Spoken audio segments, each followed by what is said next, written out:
Well, actually, I hooked up my MIDI keyboard into my Windows 7 laptop. I got that working this morning. Huh. Something I hadn't done yet. But did you have to install any drivers or something for that? Yeah, you had to install a driver. Okay. There's a USB driver. You have the MIDI keyboard plugs in USB, and then it's also smart in Ableton Live in that it knows that it's hooked up to Ableton Live, and all of a sudden there's automatic settings on here and so forth. So, right. But is that a Novation one? That's an M-Audio. Oh, really? Okay, cool. M-Audio Axiom Pro 49. It's got all sorts of little goodies on it. Anyhow, that's my MIDI in and out. Yes. I have to hook up a keyboard because I used to have I still have it, a little box which is USB MIDI in and out, Windows XP. They don't make drivers for Windows 7. Yes. And I haven't found much in the way of units for Windows 7 that seem to work very well from what I've read. Okay. Without going into the many hundreds of dollars, Yeah. Not just a simple MIDI I/O USB. Well, I think that Alesis made something that was just a cable. A cable, okay. USB on one end and MIDI in and out on the other end, and that's it. And yeah. I've heard people getting good results with that. Yeah, that working? Okay. Good. And I'm still using MOTU's Fast Track. I can't imagine that they wouldn't have Windows 7 drivers. And I use that all the time on gigs and stuff like that. Yeah. I also have an M-Audio MIDI MIDI device. And I can feel the difference between the MOTU one and the M-Audio one. It's like there's a little bit less latency on the MOTU one. The Fastlane, that's it. Sorry, not Fast Track, but Fastlane. Okay. This is the one that I have.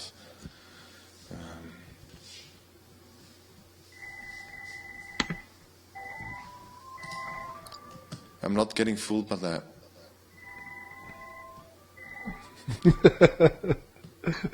I don't know what that is. Manual techniques. I can't see which operating systems they support. That's strange. Features, overview. Surprisingly little amount of information on that device. Yeah, when they switched from XP to Windows 7, they made some fairly major operating system changes, is what I read. And for some reason, the way it handled USB MIDI got all difficult, and a lot of people just figured, well, we'll just bypass it, basically. Yeah. I mean, that's what I'm doing in Ableton. Ableton's taking care of it directly through USB connection. It's not trying to use any Windows, or as little as it has to. Yes. To deal with it. Oh, it's always fun to learn stuff. It never stops. Yeah, that seems to be so there is a USB MIDI installer for Windows for the Fastlane that was updated in August 2011. So it seems to be fairly up to date. That sounds good. Yeah, Fastlane. Okay. It's a little thing like that, not bigger than that, and okay. Have good results with it. The only thing you have to be careful about with that thing is the actual physical design. They have I don't know if you see a picture of this thing. I'll maybe screen share it.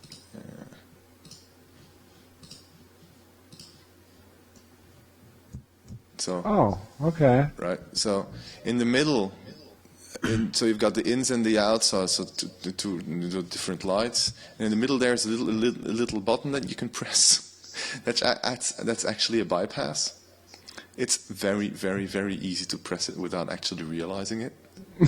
So I have spent like 15 minutes debugging stuff, physically debugging stuff during a gig, because that was not actually in the right position. It's very difficult to see because no light indicating what state it is in. So you really have to evaluate the the length that it's That's sticking out interesting. from the edge or not. So well, that's the only kind of frustrating thing that I have with that one. But otherwise, it's really reliable and very low latency. It might be something I get when I iConnectMidi. Yes. Which I have, and I highly recommend, whether or not you have an iPad or an iPhone. I'm waiting for the iPad 3. Yeah, the day after tomorrow. Yeah, Gert, can you Google iConnect? Yeah, have it. The last time I left, I died again, so I'm loath to go and do it. But it's got a lot of I/O choices. And in fact, I don't think I've ever really actually plugged in my iPad to it. Mm-hmm. I use it for its physical MIDI I/Os, like DIN plugs. And then it's got 3 or 4 USBs. So if you have a device that supports USB MIDI, you can also plug that into it and go computer to computer. Does it have any? Is this fully class compliant, or does it have any drivers to install? No, there's no drivers. Okay, that's something that I'm actually curious about, because you've got what are they called again? ESI, I think. ESI MIDI. Because for MOTU you have to install it, because they say that class compliant MIDI has got too much latency if you've got several MIDI channels going on at the same time, because they can't interweave events or something like that, and then you get a lot of jitter and you get kind of out of sync MIDI data and things like that. So that's why they have their custom driver. And I think that ESI has a similar thing, but they operate in 2 modes. Is it ESI or Roland? I can't remember, either one of those. Which is, they are class compliant, but they recommend that you install their driver, because then you can actually get this, high throughput that is timely. Otherwise, they can't guarantee it, and you get this drift. So I'm curious if you've noticed something like that with iConnectMidi. I haven't had any issue with it really at all. The only issue I've had are the issues that come from iPad apps that are themselves sort of problematic. Mm-hmm. Okay. Well, that's good to know. Yeah, I'll check that out too. Well, it's cheap, and it's got a bunch of I/O solutions. Yes. What platform is that for? I think it'll work on anything. Anything, okay. Fine. Yeah. Anyways, you can do your research. There's the link. Oh, I'm constantly being challenged. It's a never-ending thing, It just seems like, what? There's new stuff? They changed that? There's more stuff to learn? Oh, well, it's fun. It's supposed to be good for my brain. Yeah. Larry, you missed the largest single Eigenharp hangout ever last Wednesday. And I know, 29. Hey. So this 29 means that you're... people? 29 people. No, but there were like about 6 people on. Yeah, okay. There was... The largest was Duncan. 9. The largest we had was 9. Oh, well. Yeah. Well, Mike's getting close. So, Mike, do you want to do it again on Wednesday? You're so popular. Well, I didn't actually do anything. Everybody was sort of going, "Oh, Larry." And then finally we just opened this link and used it, which is why it said 29. Yeah, okay. Yeah. Now, Larry was out doing personal business, and it took longer than I thought. So I didn't get back in time. That's never a good thing. Huh? That's never a good thing. Oh, well. Okay, I'll start it again this Wednesday at 4 o'clock. Actually, it was a good hangout. We almost did nothing but talk about Eigenharps, too. It was very atypical. It is, yes. So what did you guys talk about? Anything interesting came out of that? Oh, well, that's a week ago almost. I will have forgotten by now. I'm at least as old as Larry. Well, maybe not. I'm in worse shape. How about that? I'm the oldest Eigenharper out there. Are you sure? Well, just a guess.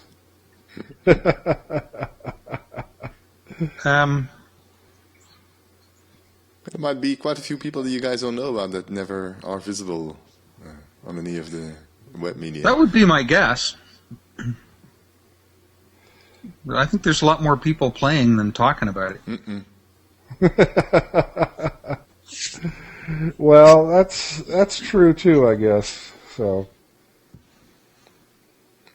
but there's so much to learn talking about it. It's just never ending. I mean, I'm intrigued by Chew and Workbench and all that stuff, but I'm not quite ready to jump that distance yet. Still got a lot of other things I'm working on. Mm-hmm. Well, I guess, Gert, there'll be at least one factory setup sometime this week, eh? Yeah. We're actually just, while building those factory setups, we obviously figured out some things that needs improving, so we're doing that. So I'm now, I think, mostly finished with the Alpha one, almost finished with the Tau one, and the Pico one is also almost done. Alistair is working on that. So yeah, normally we're thinking of making a release this week with the initial factory setups, which are essentially exactly the same as the EigenD 1 series. Well, Larry, that's the point I was making. Not whether it's this week or next week, but once you're there, really, there's not a good reason not to do it. Yes, because they're built with Workbench, so you get all the visibility out of it. It's laid out in Workbench, and everything has been labeled and connected in a way that it's inspectable, and so you can more easily discover how everything works together and modify it yourself if you want to, or get inspired by it and build your own setups. But I mean, even if you didn't have Workbench, you still get some of the benefits of the improvements. Yes, of course. Like high-res MIDI and. Yeah, and some multiple audio outs and audio ins and things like that. Which I still haven't figured out how to use. Yeah, well, you can only use them if you have Workbench at this time. I do. Okay, well, I can quickly show you how to do that. Let me just open Workbench. I'm using that all the time now. Yeah, you mentioned 14-bit MIDI. That was already in there, but it's high resolution MIDI velocity, which some plugins support now. Yeah. Not that we have yet another reason to go buy Piano Tech. I was just noticing that my Shruti synthesizer does take NRPN numbers, which I guess is the 14-bit stuff. I have no idea. Well, RPN's reverse Polish notation. Yes, normally that's a mathematical non-registered protocol something or other. That's a MIDI thing. I'd look it up. So can you see this, Mike? Yep. Yeah. So you've got the audio agent here. Mm-hmm. Basically, you've got inputs and outputs. If you want more inputs, you basically just create.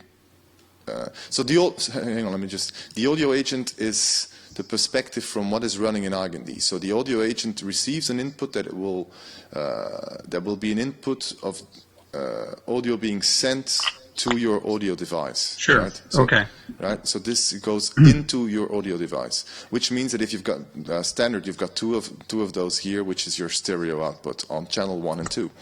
If you want to send something out on channel, let's say 5, on your audio device, then you just create a new input to the audio agent, input 5, and then you can route something to there.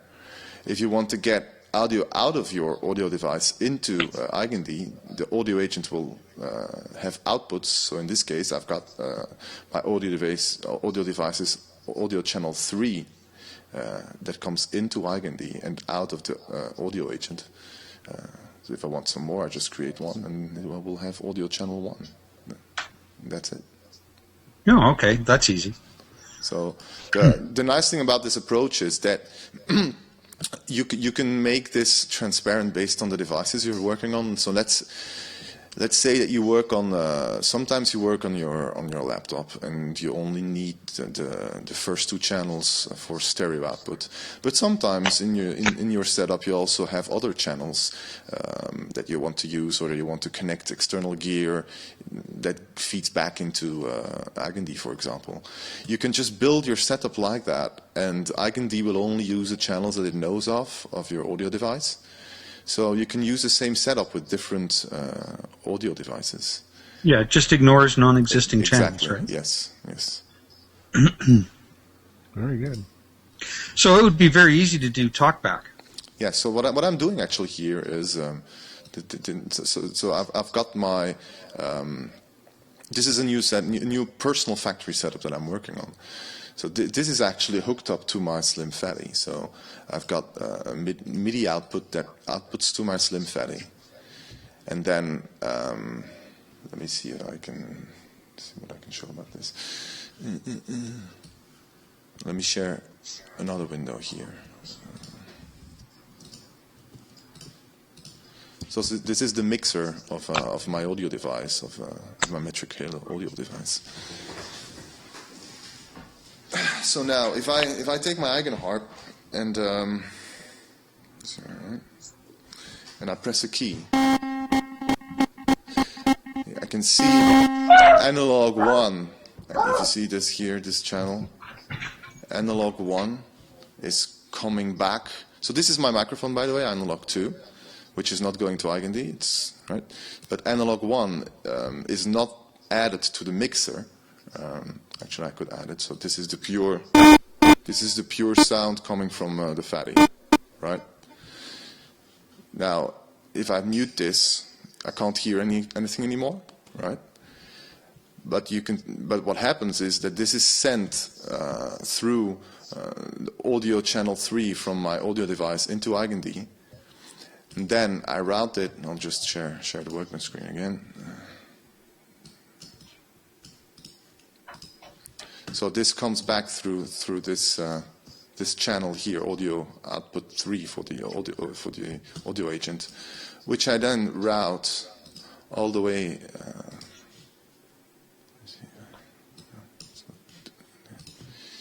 There you go.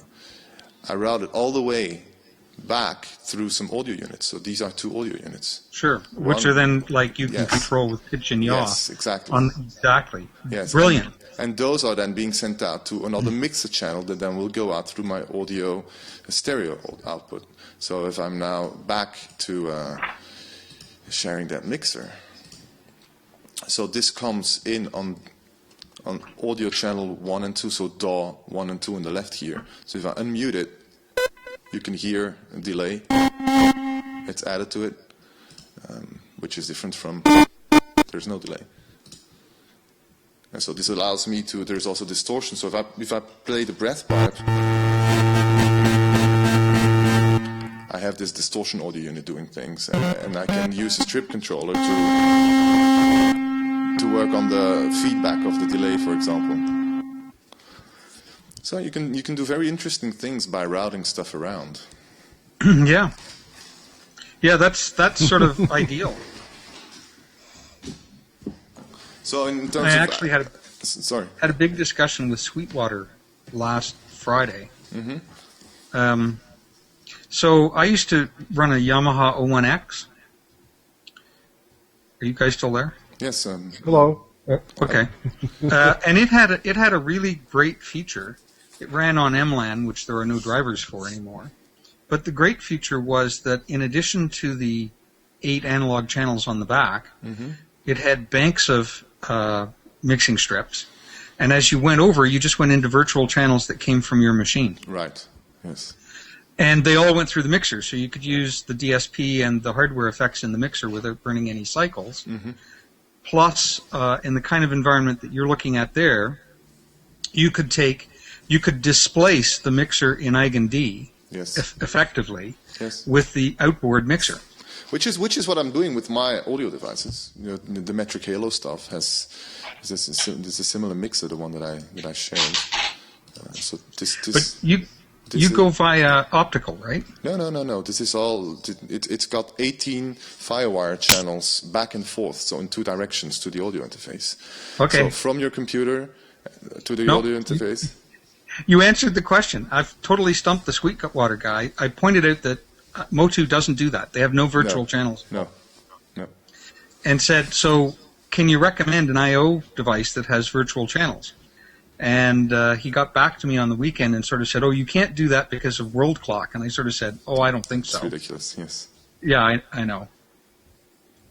No, so Metric Halo has that. This is one of the most important features, I think, of the Metric Halo devices. Because what is really amazing is that this mixer is fully dynamic, so you can route anything. I can pick any input here and route it through what they call Firewire returns, which is the DAW things here. And back and forth, and you can make as many loops as you want, and then use their onboard DSP also. There are a lot of people just use, for example, temporarily using your Metric Halo box as a reverb unit, or as a compressor and things like that. But then you could also take your raw feed and record it in a DAW. Yes, well, that's not an amazing feature, I think, of Metric Halo. You don't need a DAW, because let me just show you this part. It kind of gives you peace of mind when you're playing a live gig. They've got this recording tab here, where actually everything that is being sent back to the computer can be directly recorded straight from the driver instead of going through another application.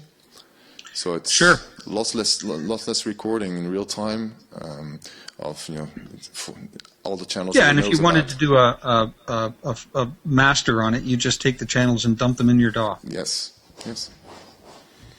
So, this is an insanely powerful feature of it's not an insanely cheap feature. No, but it's so versatile and useful. It gives you near zero latency fallback monitoring of what is going on. I think that is one of the most important selling points of these devices. So are they using MLAN, or are they using their own drivers? It's their own drivers, yeah. Okay. But they're also multi-box aware, so if you've got four boxes of it, then they all show up in the same mixer. But you'd have to physically connect them together if you want to route audio from one box to the other. But the computer is aware of all of those, so you can record them all at the same time. But you're saying, in effect, every box has 16 ins and 16 outs that are virtual over Firewire. Yes. Oh, God. You guys spend more of my money. I can see it coming. It is a very little known feature in the music world. The audio engineers are starting to catch up on this, but it's one of the things that makes Metric Halo so useful. Well, it's what I miss about my Yamaha. Yeah. It had, by the way, 128 channels, which were either I or O. Take your pick. Yeah. I don't know how many you could actually use. It kind of depends on what. Yeah. So they use Firewire, and I think 16 kind of pushes the limit of Firewire 400, which it still has as connectors. So kind of makes sense if they have their own interface and protocol and drivers, then they can push that further. I suppose that's what MLAN was about. Is anybody coming up with any audio I/O that's using the new Thunderbolt I/O? Yeah, they're all working on it. They aren't out yet. Okay, I say that sounds like the way to go. Yeah, that's gonna be awesome. Gigabit speeds and bidirectional. It should be. I mean, they're using it for other things in audio interfaces quite effectively, I guess, but I'm waiting for the audio interface part to come out. I think that it will probably not happen in something worthwhile having. It's probably still going to take in a year or two. Yeah, I figured that. Yeah, never buy the first of anything. And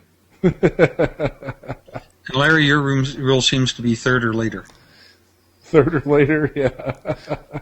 Well, we've all kind of infringed on that rule because we all bought the first Eigenharps out there.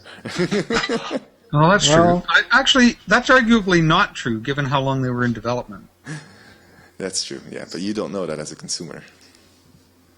Yeah, that's true. You know that now. And just to wrap up my sales pitch for Metricator is another feature that I really like about that. It's that it can run without a computer, so you can store presets of all the routings and the DSP stuff, and so you can basically have it function as any kind of effect unit or mixer that is preset up. I, for example, use it if I gig with my acoustic guitar. I have just one input for the acoustic guitar, one input for voice, but it's all kind of pre-mixed with compression and reverb, and so I just plug it in and plug the audio outputs in the PA, and then I'm ready to go. And everything has been done, at home. The MOTU will do that. In fact, it has 5 internal buses, which they call a mix. Yes. And so, in effect, you do the same thing. You just set up those 5 things as different routings between inputs and outputs. But it's strictly physical ins, physical outs, and you can sort of spy on them, right? Does it have DSP also? Yeah, it does. Yes? Okay. They've got, let's say, your standard sort of reverbs, compressor, limiter, that kind of thing. Mm-hmm. They actually have a really nice look-ahead limiter on their pre's. Let me see if I can. Do I have any of those? So there is DSP and DSP, right? Let me just show you this. This is also something that's quite unique to Metric Halo, is that you can create building blocks of DSP elements and create kind of your own effects out of that. So they've got this whole selection of primitive. No, you can't see these pop-ups. That's a shame. That's always a problem with screen sharing. So this is a 4x4 mix. It's a volume control, but I can, for example, if I want, I can add some jitter to it, which should appear soon. Mid-side processing, or and any kind of basic building blocks like signal generators, LFOs, small delay units. It's just take your pick. It doesn't seem to be updating. MOTU's not granular at all. Line 6 has a lot of that in their pods. Although, again, they're not granular in that sense, but they're modifiable to a great degree. It is, it's the fact that it's any kind of building block that you basically can imagine. Noise generator, nonlinear maps, fourth order nonlinear maps, switches, clipping, soft distortion, hard distortion. It's and they basically use those to build. They've got guitar amp models built in there and stuff like that, and they're all built with that, and they actually sound very good. They're also the ones that I use. Yeah, and they probably have enough horsepower to drive them too. Some of these boxes really don't. Yeah, it's 80-bit processed also. So the whole engine is 80-bit, which kind of you hear it when you do some things. Anyway, that's totally not Eigenharp related. Well, it is if everything you actually... is. Everything is Eigenharp related. We know that. It seems the bandwidth is horrible today. So, I'm building a totally new factory setup with only things that I use, and it's fun to kind of shift stuff around and look at things differently. Isn't personal factory setup sort of an oxymoron, like jumbo shrimp or? No, because it's a factory setup for yourself. Because I probably will start modifying that afterwards. It's like my home base. See what I mean? Oh, okay. Right. Yeah. So I don't know. That's what I plan on doing, but I might just stick to one and have everything in there. I don't know yet what I'm going to do. I think that discussion I had with John almost convinced me of the notion that you've talked about a couple of times of small, quickly loadable setups. Mm-hmm.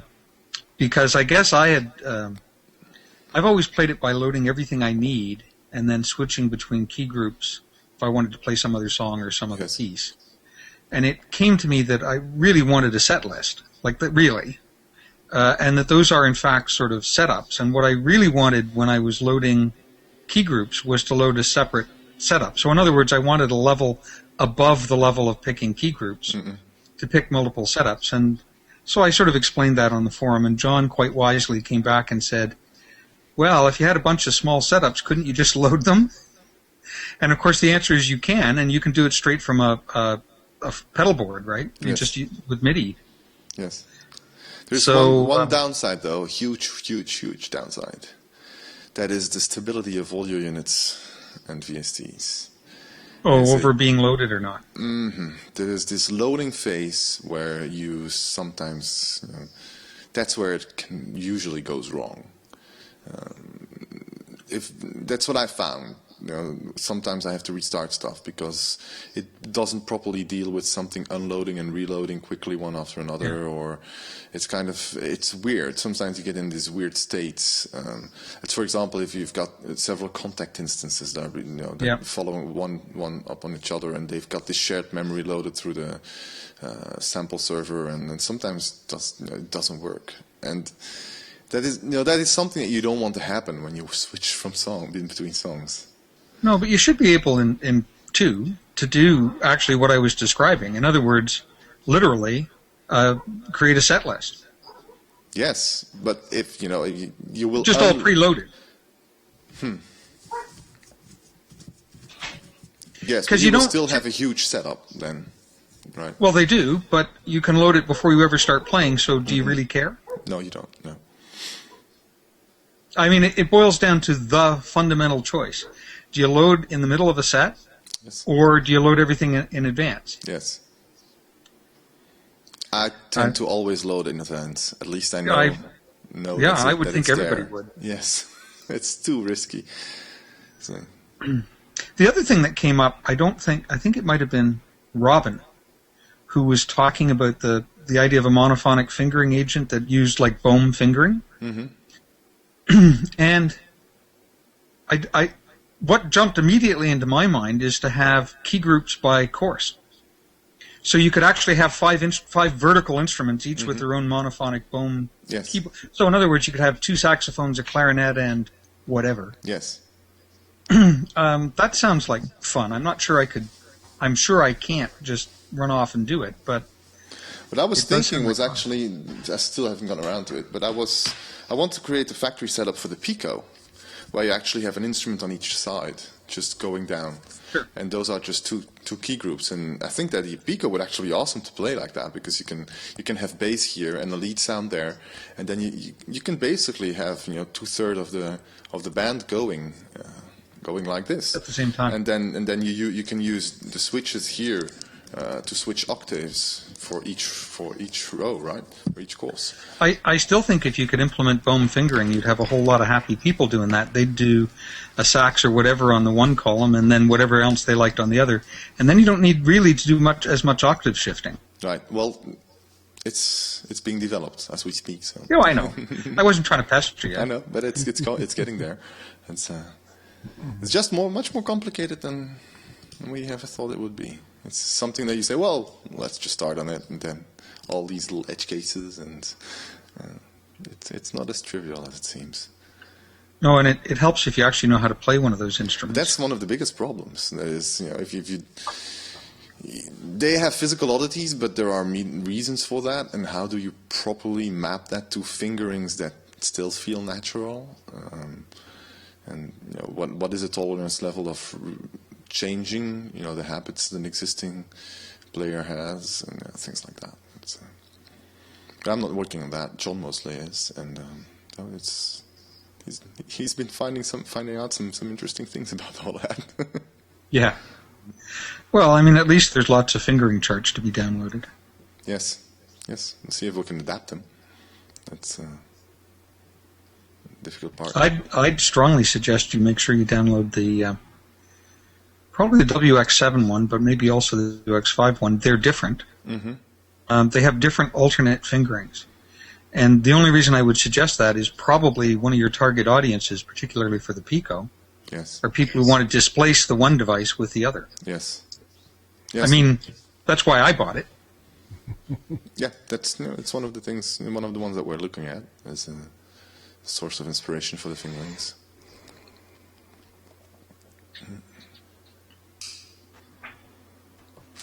So yeah. You're muted, Mike. Oh, he's supposed to be muted.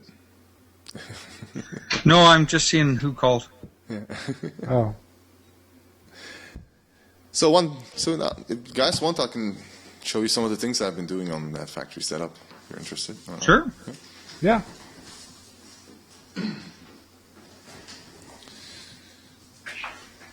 So one of the things that I personally do a lot is instrument switching. So, but I don't use the percussion keys for much because I'm not a percussionist. So I decided to move instrument switching to the percussion keys at all times. Meaning that I can have something going on and then just switch. So I can hold down keys and then for one note switch in an instrument and then switch it out again. So that's one of the things that I changed. Another thing and I'm not sure if I'm going to keep this, but it seems interesting for now, is instead of having the mode keys on this side, is having the mode keys on that side, so that my hand always stays in the same position and I don't have to I can switch, switch like that, or switch like this. And then the other thing that I did was to have a playing surface here without any mode keys. So this key group from here onwards has no mode key, and you don't do any selection with it. There's just a key group here which is small, which is only 12 keys, that actually controls that one. So it means that you can already do this with the other setups, but you have to kind of jump through hoops. I can constantly switch tonics, for instance, or octaves. So this is something that I use a lot, certainly when I'm in my chromatic mode here, my chromatic layout, that I often switch tonics to get to another scale. Then another thing that I changed is a very simple thing actually. Where is it again? So I've got here, I added a reset button that kind of puts everything back in factory state. So I know that it will be C major in the second octave when I hit that button. So it's easy to go to a known state without having to look at each thing. Oh, where am I? So it will adapt the lights also. So if you've got this light set up here and then this there and then this there and then I switch that. Let's see if I hit that button, then the lights will switch back and everything will be back in factory setup. So then the other thing here is that the lights are connected to the tonics. So I can change, for example, let me see, if I change the offset of the scale, then you can see the lights move. So this is the bass note offset. So I can make my scale kind of move over the fretboard, and I will see the lights update based on that. So all these are just by wiring existing agents in EigenD together. There's no programming at all involved. This is just Workbench territory. Very good. And then basically that kind of covers what I have now. What I'm planning on doing still here is, because I have 4 empty keys here left. So I have this as my main mode key to switch between 2 layouts. So I've got my chromatic layout here, which kind of goes from 2, right? So it kind of in rows of 4 to the traditional layout that you all guys know from factory setup. So those are the 2 main differences in the playing surface for me.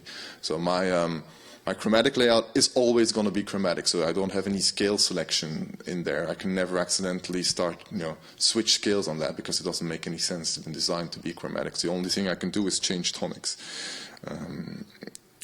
and the reset thing again. But then here I'm planning on adding actual keys that directly control an audio looper. Which is not the EigenD recorder, but an audio looper. Just audio a free unit. running looper. Yes, so super looper.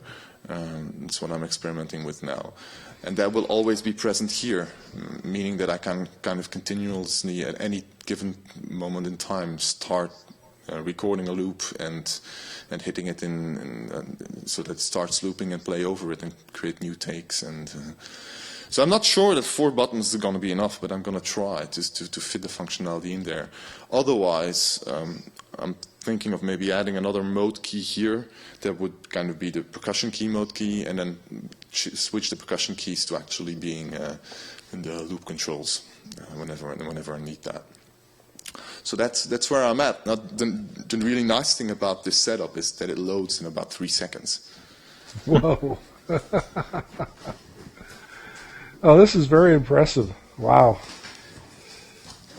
And so yeah, and I've got the instruments that I can continue building out on the strip controller, and so I don't think I will ever. Well, that's famous last words, but 12 different instruments seems sufficient to me.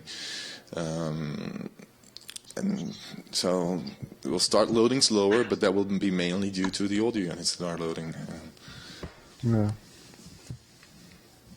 And I think it almost covers everything that I constantly use on the Eigenharp. Because I don't really need many of those advanced setup things. Then if you've got the advanced modes, like changing the volume, for this overview of the volumes in the mixer, and being able to select your audio unit and things like that, I will always go to Workbench to do that now, or to do it through Stage. There's many things that I don't want to do from the instrument because I don't get the meters and things like that. Well, and they're not part of a performance. Exactly, yes. And I don't want to accidentally hit them either. So leaving all those out kind of, to me, cleans it up and makes it a performance-oriented setup. That's what I'm personally working on. And I kind of like this change that I did quite recently, is instead of having a block of 4x5 for scale and tonic selection, having a block of 3x5, which means that together with the bottom row, it only takes one 4x5 block for control, and I've got the rest of the alpha available for playing, which covers an additional octave or 2, depending what scale you're playing, which is not neglectable. That's where I'm at.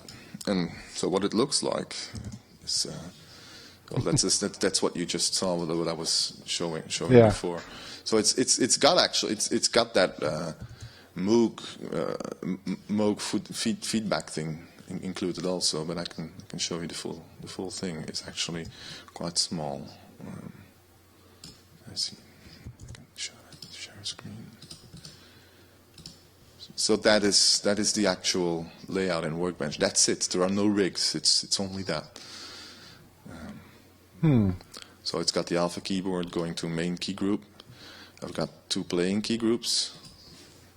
I can't see how fast this updates. It seems to be very, very slow to update. And the resolution is the resolution bad for you guys also? Can you see something or? Well, having looked at Workbench, I get it, but if I hadn't, I wouldn't. No. If that makes any sense. Yes, I can see that it's horribly slow. What happens if I put it at the other side? I'm wondering if this is not conflicting with my screen recording software. Oh, maybe. I think it is, because now it's working. That's what's happening, actually. Can I get this out of the way? Okay. Yes, that's exactly what was happening. So I've got the alpha keyboard going into 2 main key groups, which is the one main, which is the upper key group, then the bottom one, which is for the percussion keys. So the main key group is then split into 4 other key groups, which is the one playing key group with my chromatic layout, another playing key group with the traditional Eigenharp layout with the repeated notes. And then I switched the things around a bit. Usually when we build setups, we've got a scaler per instrument, but I created a scaler per key group, where I actually use, I'm not sure that is something that is well known, but we've got something that's called channels. So you can, if you make connections, create channels in which you separate the data stream. So data coming from this key group, depending on which instrument that I'm playing, it will come out of another output. So I've got 4 outputs for each instrument here. So this output is, so I used a numbering scheme which is 2 for the key group and then another number for the outputs. So this is going to be 201. So key group 2, first instrument, key group 2, second instrument, 202. So these channel names will take the data that's fed out of the key group outputs. It puts them through the scaler. And the scaler is smart enough to know that the keys on channel 201 will go together with the controller data on channel 201. So we kind of separate the processing of that data based on a channel number. And then when coming out of the scaler, I do the opposite route, which is instead of putting it into channels, I filter out of channels. So I filter everything coming from channel 201 and only send that to audio unit 1. Meaning that I'm only using one scaler, and everything that I change on that scaler will propagate throughout the instruments, which is... So Gert, if you were going to put a recorder in there, you'd record it... Where would you put it? And what would it record? Well, that's the thing. Because I don't use any recorders, this works, right? Sure, but I mean, you could put in a recorder and just record each channel in the key group? Yes, but then you'd be recording all the instruments. You would be kind of recording... let me see. You put it on the other side of the channel, right? Let me think what you will. Or am I misunderstanding? The thing, though, is when you do that, it will actually work, but it will be very difficult to share takes because takes will have that channel number being added to them. Well, you're right. If you want that take being moved to another instrument or something like that, it will be very difficult because you would have to filter that out conditionally or something like that. Anyways, it's a silly question. You're quite right. You don't care. Yeah. And frankly, I think using a free-flowing looper is probably a better approach. It's what I'm interested in anyway. The nice thing about the recorders, though, there is this one property which I basically never use, but it's a nice idea, is that you can still interact with an existing recording. Meaning you can change the sounds that are being played in real time with existing recorded material. Yeah, it's data, not audio. Yes, so that's an interesting idea. But I've never actually used it. But I might maybe in time, because I'm still not familiar enough with looping to feel comfortable with these things. But I might in time start adopting that again. Anyway, so in this case, I have only 2 scalers, 1 per key group, because that's how I'm working now. And that is then feeding out to each instrument based on the filtering of the channels. So this is going to be channel 201, and this is going to be channel 202, 203, and 2012. And the same thing for this one. So coming through this key group, we'll have, again, this channel information. And once that is done, then it's all just routed straight into the console mixer. Right, which takes those 3 audio units, and the 4th instrument, which is a MIDI converter, goes to the MIDI output, which then is sent to the Slim Fatty, which then comes back through the audio output here from the audio agent. Sure, for audio processing, yes, perfect. Which is sent back through those 2 audio units that goes to mixer channel 24.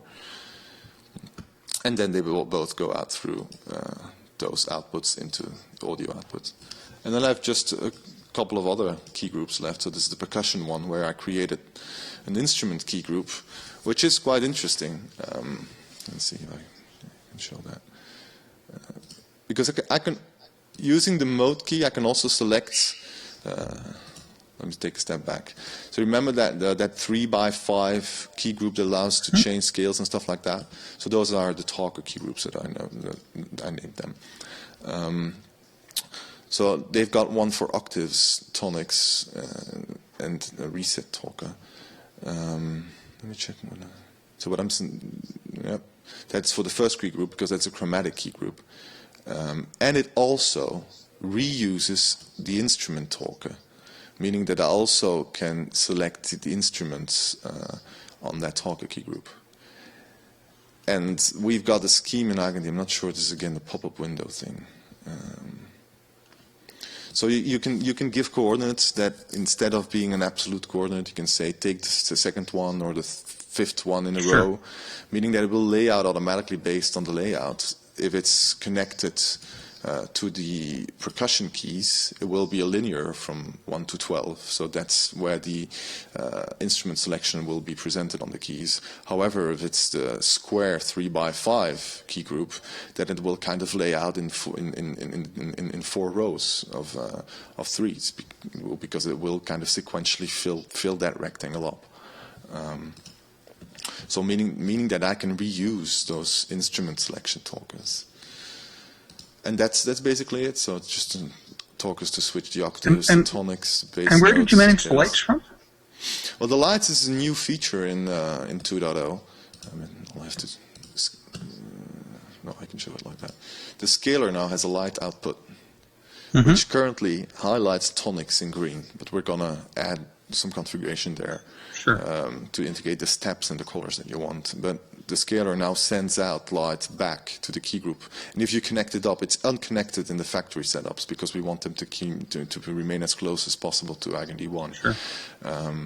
But those are just being sent back to the output inputs here. So I can show this. Well, that couldn't be easier. So this light output just goes to the light input here. Sure. And you can see the channel number also. No, you don't see the pop-up. That's okay. Yeah, screen sharing a window is a little bit frustrating because it only takes parts of your screen. It kind of understands the layering, which is interesting. So and that's basically it. And and I've got one other, which is quite interesting. This is this audio unit, which is also metric halo stuff. So you can save the snapshot of your mixer as state of an audio unit. So the way my metric halo audio device is routed and set up is now saved together with my EigenD setup. And whenever I load my setup, it will automatically configure my audio device to be exactly in the state that I was working with when I was editing this stuff. Meaning that I'm always sure that it's in sync. And I don't have to kind of go in and make sure that everything is routed correctly and selected the right preset and whatnot, which is quite a neat little feature. And that's it. Well, that's a lot of work, and it's an interesting, a really interesting approach. Yeah. So we're going to see. Probably going to make hundreds of changes to that still, but I think it's interesting to start talking about this stuff because everyone will have their own ideas about how to change the factory setups to suit them better. Yeah, God help us if we ever get in a room together and try and trade instruments. Well, what is this doing? You'd be in the same mess if you'd play my guitars and the open tunings and whatnot. Yeah, that's true. What are you tuned to?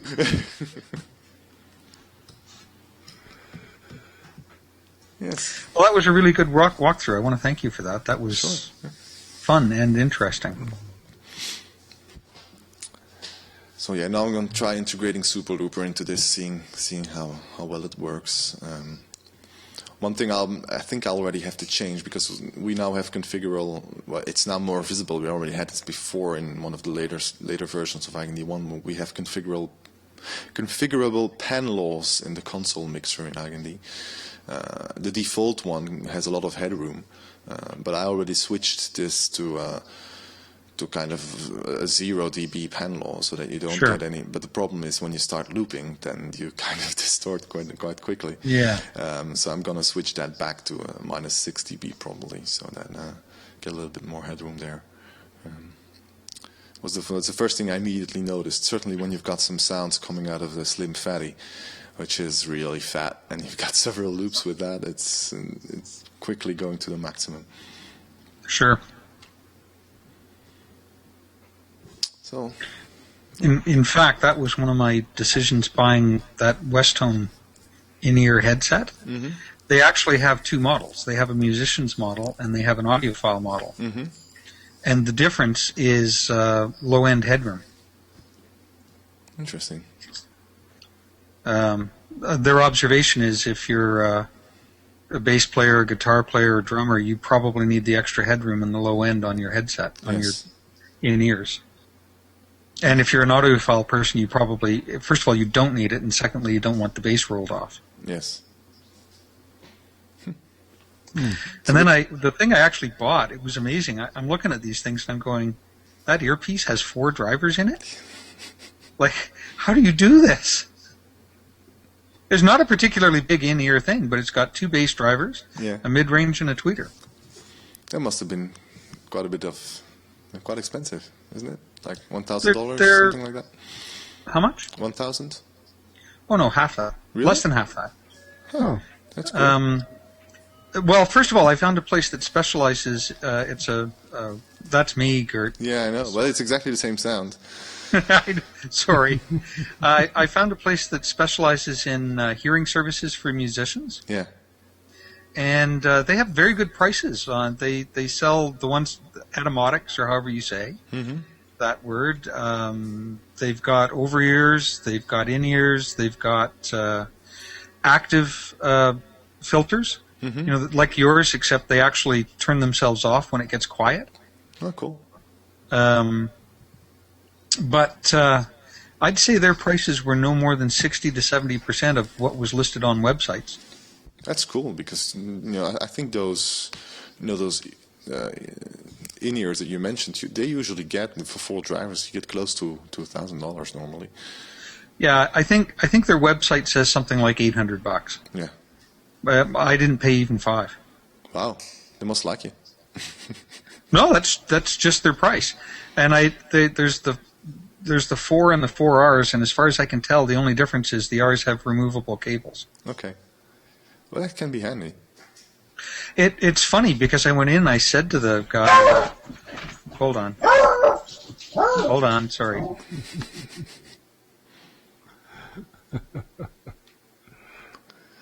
Sorry about that. Sure. Yeah. I said to the guy, how long is the cable? And he puts on this really sort of long face. And I said, well, the shorter is the better, really. And he smiled. That's why they can't sell the 4s. Their cable's about 1.5 to maybe 18 inches, maybe 20 inches long, but it's perfect for an Eigenharp. Yeah.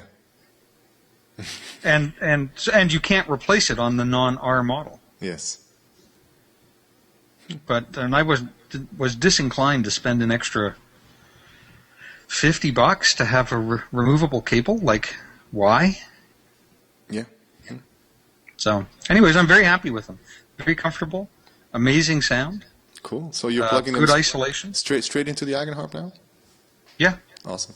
I actually like the headphone amp on the Eigenharp quite a bit. It's got some nice little bit of soft distortion on it, soft clipping that I like about it. Adds a little bit of warmth that I really like. It's Yeah, my biggest problem is it lets me hear how bad some of my plugins are. Yes. But I often force myself not to plug my headset into the Eigenharp's output because I know that otherwise I might be underdoing it for many situations because it feels warmer than it usually is, which is really nice if you're practicing, but not if you're designing sounds. Sure. Cool. Well, let's guys, see this if I has can been make it this Wednesday. Oh, and I have to have some talk here, a little talk here, to set some time apart. But let's see if we can get this number higher on Wednesday again. See. Well, I'll try again. I think I'm okay Wednesday here. I have my boss frowning in the back, looking at me. Yeah, I think I'm okay. There's somebody in during the day, but they'll be gone. Yeah. Okay. Great. I'll do my best to be there. See you then, guys. Okay. Wednesday. Bye. Bye. Thank you for the instruction. It was great. I like to see all the Workbench stuff. Sure. Very helpful. I'll do some more when time comes. Yeah. Bye, Larry. Nice to Bye-bye. see you again. Bye.